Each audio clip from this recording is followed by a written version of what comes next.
자, 오늘은 출애굽기 8번째 시간으로 모세가 드디어 애굽으로 출발하는 장면을 한번 생각해 보도록 하겠습니다. 여러분 한번 보세요. 사람들은 이렇게 말을 할 때 이렇게 자기만이 가지고 있는 그 말버릇이 있잖아요. 그렇잖아요. 내가 무슨 말을 할 때 꼭 추임새로 이렇게 이야기하는 그런 어떤 말버릇이 한 가지씩 이렇게 있습니다. 어떤 분들은, 저희 형님 같은 경우는 무슨 말을 할 때 인저 뭐 이런 이야기를 꼭 해요. 네, 그런 말을 꼭 하고, 또 어떤 분들은 또 하여튼 가운데 무슨 가운데 뭐 그런 이야기 많이 하시는 분들도 있고 막 그러는데, 저도 그런 거 좀 있어요. 저도 좀 그런 게 좀 있는데, 사람들이 이렇게 볼 때 말버릇 가운데 좀 이렇게 자기의 말에 좀 신뢰감을 조금 더 이렇게 주기 위해서 이게 좀 뭔가 절대적인 표현을 많이 쓰는 것 같아요. 반드시 이런 말, 결코, 틀림없이, 분명히, 확실히, 기필코, 무조건, 이런 거 있잖아요. 예, 무조건, 전혀. 저는 전혀 이런 말 많이 쓰고, 도무지, 절대적으로, 주어도, 이런 말들이 다 이 절대적인 어떤 표현들이에요. 여러분, 아까 전에도 말씀을 드렸던 것처럼, 여러분 이런 표현을 자주 쓰는 이유가 자기가 하는 주장이 맞다는 것을 좀 이렇게 피력하기 위해서 이런 표현들을 많이 쓰는 거예요. 그래서 100%를 의미하는 말을 많이 쓰면서 뭐든지 단정지어 이야기하죠. 그런데 그 말을 듣는 상대방은 어떻습니까? 무슨 대화를 할 때 상대방이 이런 표현을 과하게 많이 쓰면 약간 좀 불편해합니다. 뭐든지 상대방이 자기 이야기를 할 때 단정지어 이야기하면 그 말이 조금 이렇게 좀 불편해요. 사람의 원초적인 본성이 뭐에 이렇게 속박당하는 거, 이런 걸 별로 좋아하지 않기 때문에 그런 것이죠. 누군가가 강요하는 것 같은 뉘앙스로 이야기를 하면 그때부터는 나도 모르게 좀 이렇게 마음이 불편하거나 좀 거부 반응이 일어나기도 합니다. 그래서 마음속에 다 그렇지는 않아, 세상에 절대적인 게 어디 있어, 이럴 수도 있고 저럴 수도 있는 거지 나는 좀 그렇고 하고 싶지 않아, 이런 반응을 보입니다. 사람들이 신앙생활을 시작하기 힘든 이유가 바로 거기에 있는 거예요. 하나님의 말씀은 절대적이잖아요. 그러니까 자기 마음대로 살아가는 사람들이 이 절대적인 말을 들으면 조금 이렇게 거부 반응이 드는 거예요. 그래서 자기 마음대로 살던 사람이 신앙생활을 하는데 그 시작이 굉장히 어려운 것입니다. 제가 어제 노예를 참석을 했습니다. 노예가 이렇게 다 끝나고 나면은 이제 목사님들이 1박 2일로 수련회를 합니다. 예배도 하고 기도도 하고 회의도 하고 노예의 중요한 사안에 대해서 좀 심도 깊게 토론도 나누고 이런 시간들이 있습니다. 저는 근데 노예 가입은 굉장히 오래됐어요. 굉장히 좀 오래됐죠. 우리 노예가 한서 노예인데 굉장히 좀 오래되었는데, 이번에 교육자 수련회는 처음 가봤어요. 노예만 참석했지 교육자 수련회는 제가 오늘 좀 처음 이렇게 참석을 했습니다. 근데 이제 교육자 수련회 가신 분들은 다 알아요. 이제 다 친한데, 저는 오래되었어도 노예만 참석하고 그냥 노예 끝나면 이제 돌아왔기 때문에 이게 좀 이렇게 얼굴이 잘 알려지지 않은 그런 사람이에요. 갔는데 저를 잘 모르는 사람들도 꽤 많이 있더라고요. 그래서 저보고 이제 자기소개를 좀 하라는 거예요. 자기소개 했어요.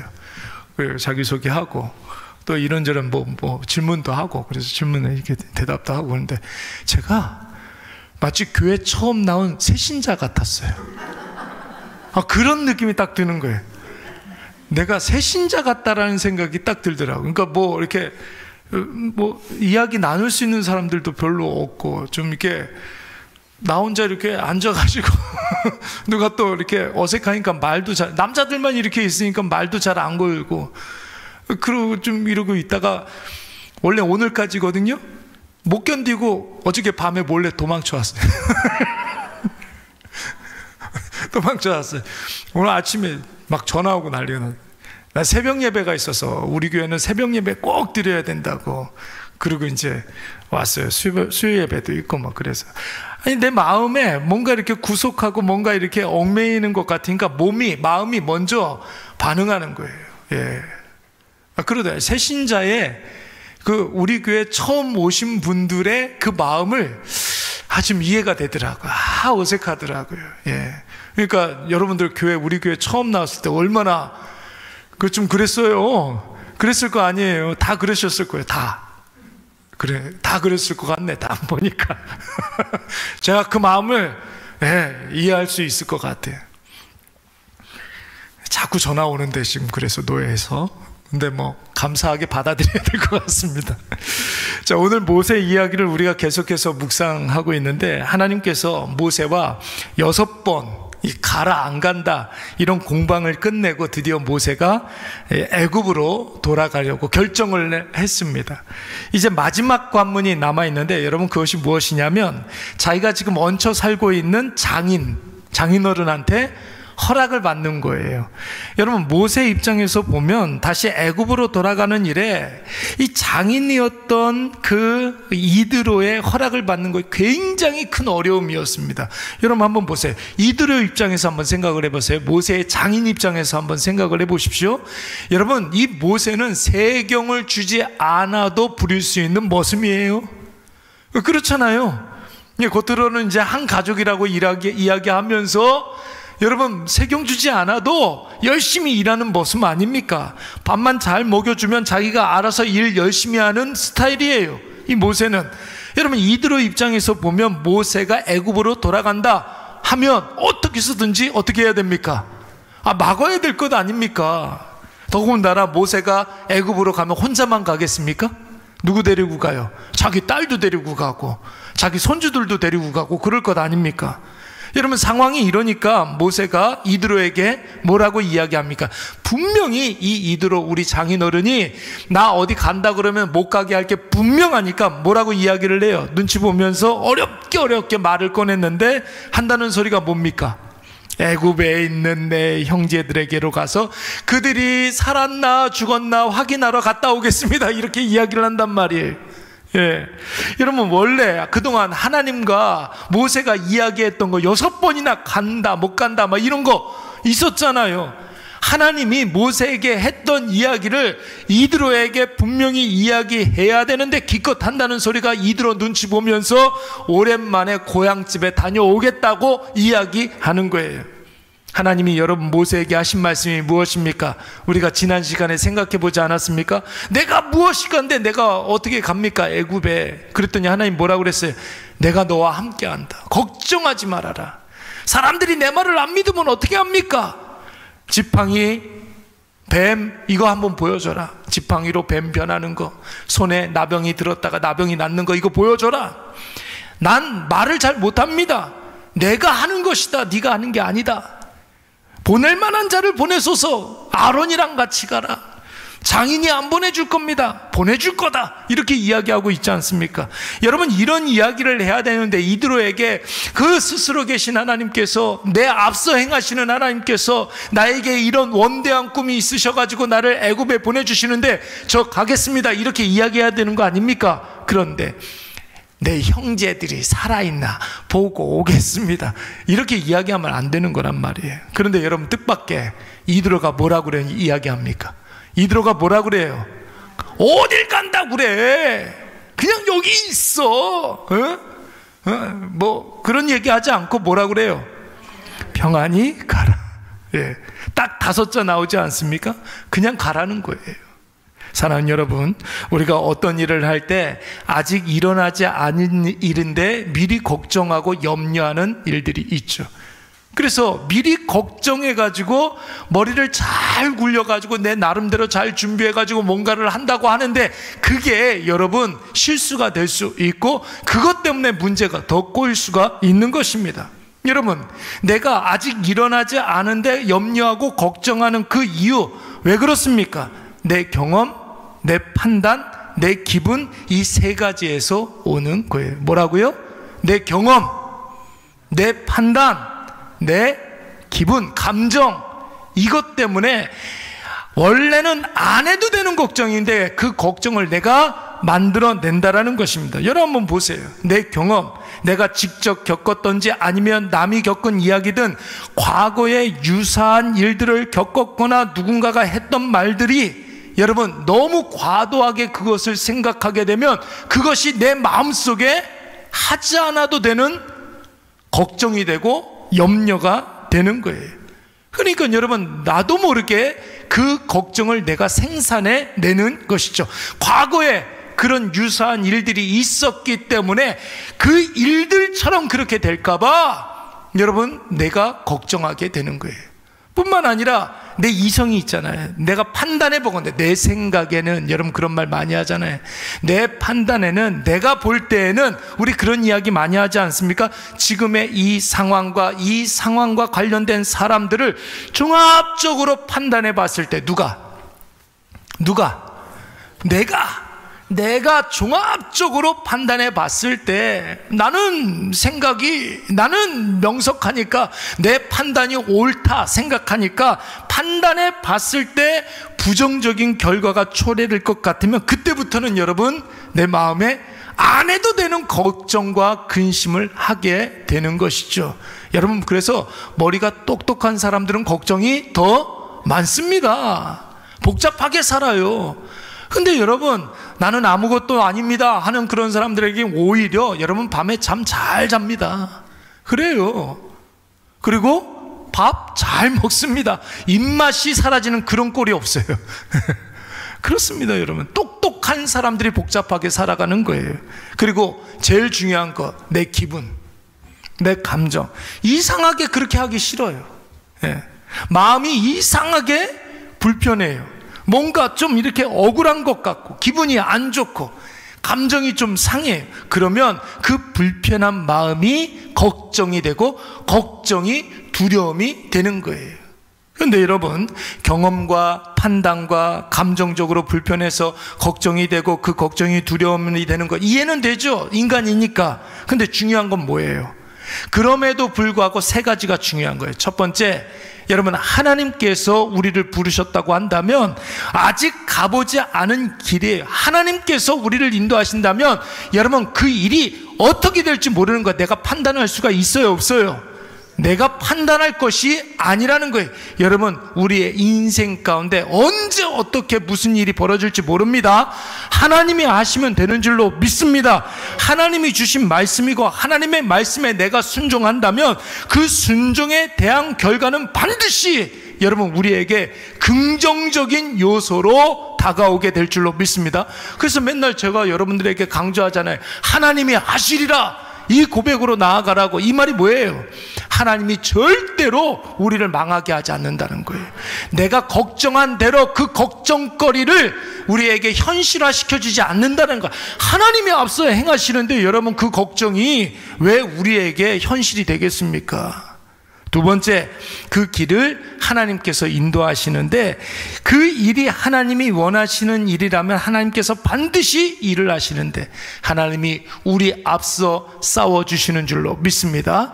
하나님이 우리 앞서 나아가신다는 거예요. 내가 그 길 개척해서 나가는 게 아니에요.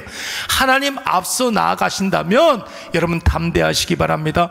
우리가 새벽 예배 때 여호수아를 통해서 배우는 게 뭐예요? 이 가나안 땅은 우리가 싸워서 빼앗는 땅이 아니라 어떤 땅이라고 그랬어요? 하나님의 말씀에 순종하여 하나님 앞서가시는 걸 우리가 따라가기만 하면 하나님이 주시는 땅이라고 했습니다. 그러니까 여러분 우리 앞서 일어나는 모든 일들에 대해서 기대하시기 바랍니다. 소망을 품으시기 바랍니다. 셋째, 하지 말아야 할 이유보다 해야 할 이유를 더 많이 묵상하시기 바랍니다. 그 일이 불의한 일이 아니고 내 욕심으로 시작한 일이 아니라면 그 일이 갖고 있는 의로운 이유가 있다라는 거예요. 내가 이 일을 할 때에 하나님께서 영광 받아주시는 그 일들만 생각하라는 거예요. 그렇다면 여러분 해야 할 이유가 있다면 해야 할 이유만 생각해야 한다는 거예요. 여러분 이것을 꼭 기억하시기 바랍니다. 그래서 하나님께서 우리를 부르시고 하나님께서 우리에게 원하시는 일이라고 한다면 담대하세요. 그 길 끝에 반드시 하나님께서 영광 받으시는 일들이 있을 줄로 믿습니다. 근데 여러분, 그보다 더 중요한 것 한 가지가 있어요. 그게 뭐예요? 하나님이 하시리라 확신하는 거죠. 우리는 뭐만 하면 됩니까? 순종만 하면 되는 거예요. 하나님이 하시리라, 나는 순종만 하리라. 여러분, 이 확신 가지고 우리 앞에 있는 모든 일들을 여러분 주 안에서 잘 감당하시기 바랍니다. 오늘 모세는 눈치 보면서 어렵게 이렇게 이야기를 했는데 이드로 반응이 알았어, 잘 가, 이렇게 이야기하고 있어요. 전혀 예상하지 못한 방은, 저런 인간이 아닌데, 우리 장인어른 저러신 분이 아닌데. 여러분, 성경에 나오는 장인들의 특징들이 있죠. 야곱의 장인은 누구였어요? 야곱의 장인어른 라반이잖아요. 여러분, 그렇잖아요. 딸 하나 준다고 그렇게 사기쳐 놓고 20년을 불어먹었잖아요. 그렇지 않습니까? 또 모세의 장인 이드로 좀 그런 사람이 아니었던 것 같아요. 다윗의 장인은 누굽니까? 사울이잖아요. 사울도 여러분, 다윗 여러 번 그렇게 애를 먹였지 않습니까? 하나님이 함께 하시면 여러분, 하나님이 먼저 일하시는 줄로 믿습니다. 내 일천한 경험 다 맞는 것 아니잖아요. 그렇잖아요. 그런 일들이 있었다고 해서 앞으로 똑같은 일이 있는다, 그런 보장이 없지 않습니까? 하나님이 하시는 일이에요. 내 생각, 내 판단 다 옳은 게 아니에요. 그렇죠? 예. 특별히 내 감정, 여러분, 감정은 우리에게 늘 거짓말을 해요. 예. 그 감정의 거짓말에 우리가 넘어가면 안 되는 거예요. 그래서 우리의 감정이 거짓말을 하고 장애물일 때가 훨씬 더 많습니다. 여러분, 이것을 꼭 기억하셔서 하나님이 하시는 일에 나 자신이 걸림돌이 되지 않도록 여러분들, 나 자신을 여러분 부인하시고 많이 내려놓으시기 바랍니다.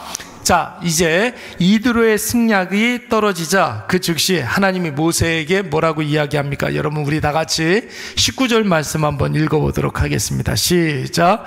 여호와께서 미디안의 모세에게 이르시되 애굽으로 돌아가라. 내 목숨을 노리던 자가, 여러분, 이드로가 가라고 하니까 이제 본격적으로 여호와 하나님께서 모세에게 뭐라고 그랬습니까? 애굽으로 돌아가라. 내 목숨을 노리던 자가 다 죽었느니라. 다시 한번 모세에게 안심시켜주고 있는 것 아닙니까? 모세가 걱정하는 모든 것들을 다 하나님께서 이미 아시고 묻지 않아도, 구하지 않아도 하나님이 먼저 해결해 주신 줄로 믿습니다. 그래서 여러분, 우리가 너무나 잘 아는 말씀, 마태복음 6장 8절 말씀에 보면 여러분 뭐라고 그랬어요? 우리 다 같이 한번 읽어볼까요? 그러므로 시작.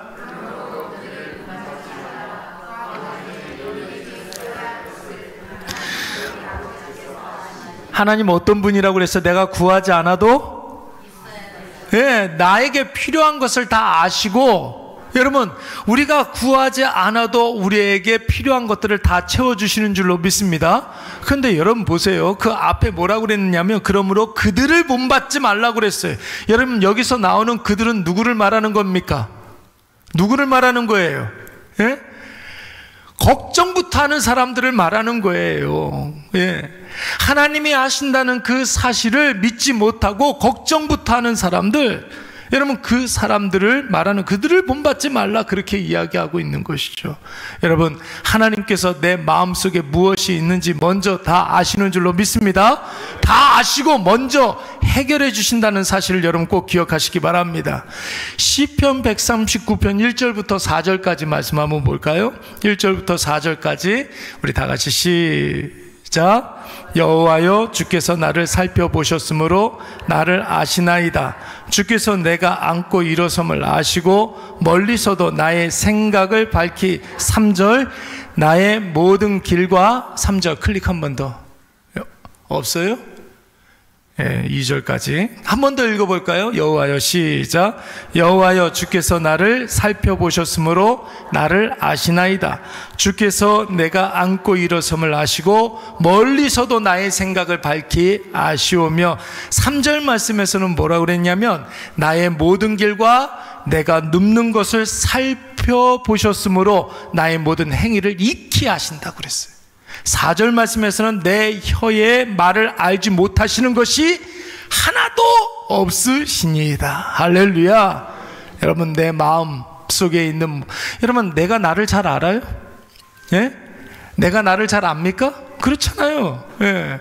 그런데 하나님은 나를 창조하시고 나를 주관하신 분이시기 때문에 내 마음속에 있는 모든 근심과 걱정, 내가 하고 있는 모든 말들 하나님께서 다 아시는 줄로 믿습니다. 그러므로 덮어놓고 염려하지 말고 무조건 기도하시기 바랍니다. 기도로 나아가게 되면, 그리고 그 말씀에 우리가 순종하게 되면, 여러분, 하나님께서 늘 말씀드리지만 어떻게 역사하시는지 하나님의 그 은혜가 우리 눈에 보이게 되는 거예요. 나는 내가 못한다 하겠지만 하나님은 끊임없이 네가 하는 게 아니다, 내가 하는 거다, 하나님께서 우리에게 말씀하여 주실 줄로 믿습니다. 하나님이 나를 사용하여 주셔서 하나님의 뜻을 이루는 거예요. 나를 사용하셔서, 그러니까 여러분, 내 인생의 도화지, 하얀 그 도화지에다가 나를 붙삼아서 나를 통하여서 하나님의 아름다운 그림을 그려 나가시는 것이죠. 내가 내 그림 그리면 여러분 다시 지웠다가 뭐 이렇게 다시 해야 되고, 다시 새로운 어떤 뭐 이렇게 도화지 꺼내야 되고 그래야 되는데, 하나님께서 나를 붙잡고 그림을 그려 가시면 여러분 최고의 걸작이 나올게 될 줄로 믿습니다. 한번 보세요. 모세가 들고 있는 지팡이는 모세가 아무것도 없다는 것을 상징해요. 그렇잖아요. 여러분, 미디안 40년 동안 모세 소유로 자기가 소유했던 것은 아무것도 없었어요.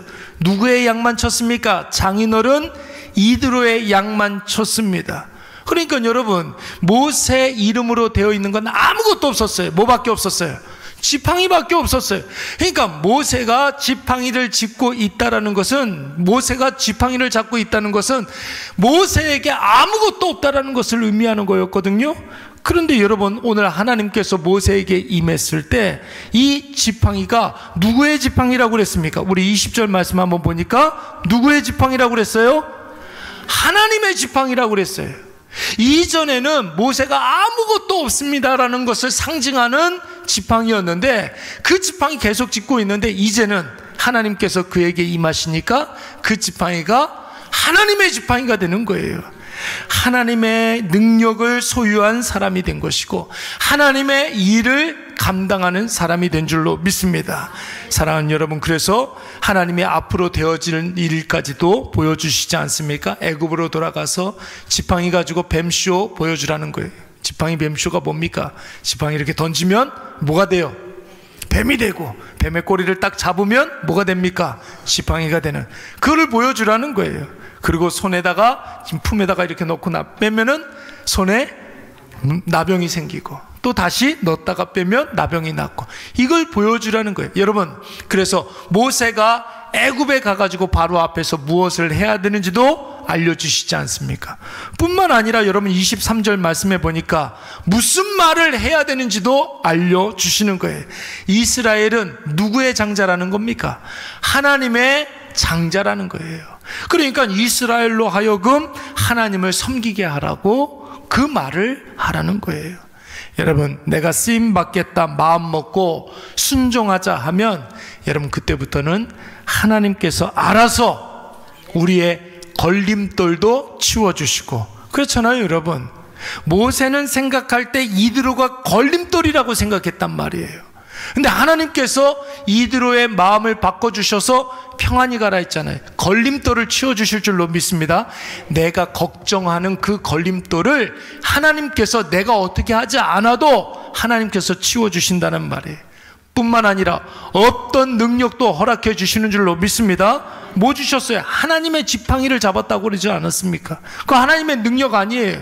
모세에게 없었던 능력도 하나님께서 허락해 주셨던 것처럼 우리가 순종하겠다 마음 먹으면 어떤 능력이 생기게 될 줄로 믿습니다. 그리고 볼 수 없었던 것을 보게 됩니다. 보세요, 지팡이가 뱀 되는 것을 본 적이 있어요? 없어요? 없잖아요. 그걸 보게 된다고요. 손에 나병이 낫는 것을 보게 된단 말이에요. 뿐만 아니라 볼 수 없었던 것, 애굽에 10개의 재앙이 있는 것을 보게 된다는 것이죠. 내가 순종하겠다 마음 먹으면 그때부터는 여러분 보이게 되는 거예요. 뿐만 아니라 해야 할 말들도 하나님께서 생각나게 해 주실 줄로 믿습니다. 성령 충만함의 특징이 뭐예요? 내 입에 하나님의 말씀이 자꾸만 생각나서 그 하나님의 말씀을 증거하게 된다는, 그 말씀대로 살아가게 된다는 것 아니겠습니까?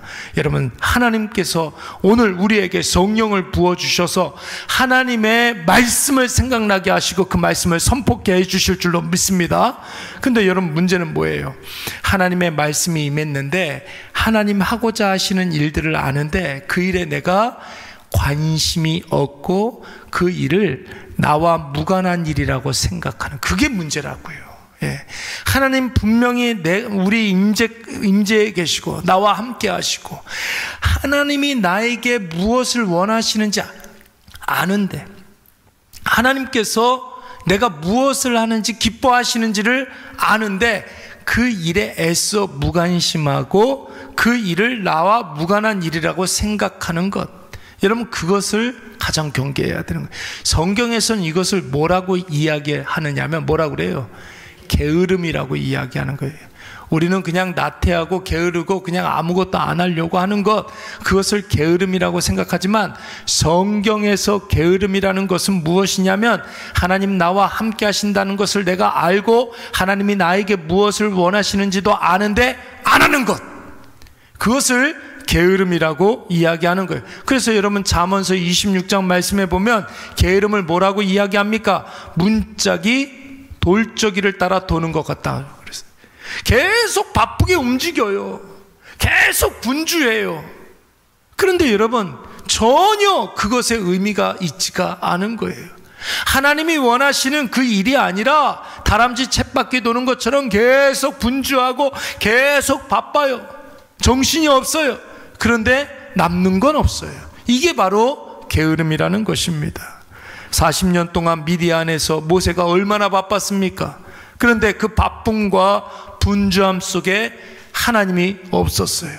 그런데 하나님이 어느 날 임재하셔서 하나님이 모세를 부르셨어요. 소명이라고 그러잖아요. 하나님의 일을 주셨습니다. 사명이라고 하지 않습니까? 그리고 그 일에 합당한 힘과 능력과 지혜도 허락해 주셨습니다. 그렇다면 오늘 우리가 나의 일에 함몰되어서 나라는 껍데기 속에 갇혀있지 마시고, 여러분, 영적인 게으름에서 벗어나서 하나님 부르실 때에 나라는 울타리에서 나와서 하나님 주신 날개를 달고 하나님이 주신 지팡이 짚고 주님의 일, 주님이 원하시는 일 잘 감당하시는 저와 여러분이 되시기를 간절히 축원합니다.